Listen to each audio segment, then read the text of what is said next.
Red. So I think it's actually rather what I did not see. When I go to the field, I'm used to being surrounded by a lot of kids, bubbly, jumping, laughing.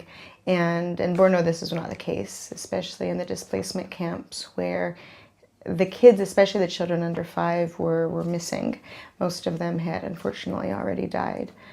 On the other hand, however, in our hospital for severely acutely malnourished children with really severe medical complications, here the number of malnourished kids was alarming. They were of a severity that I have not recently seen in any of the projects that I've visited. If I had to summarize it into one word, it would be conflict.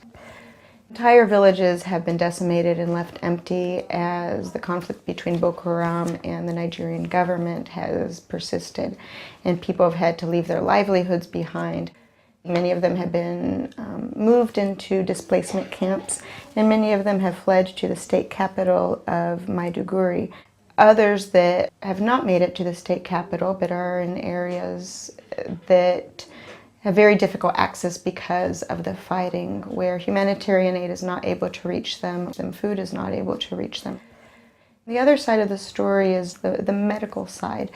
This is especially important for children who are very susceptible to malnutrition and to disease.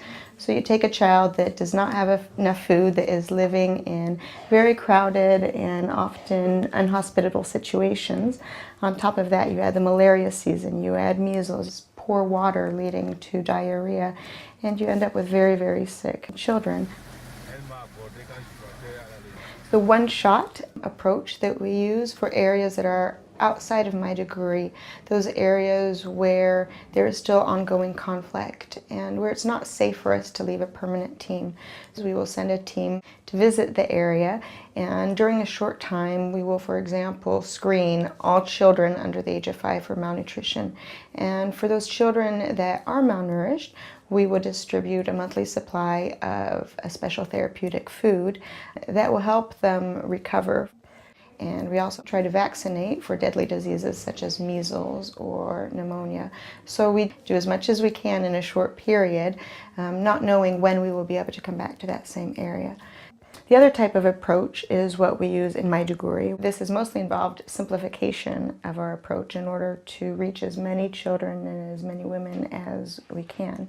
We seek out children early and try to identify and treat them before they get to the point where they are near death.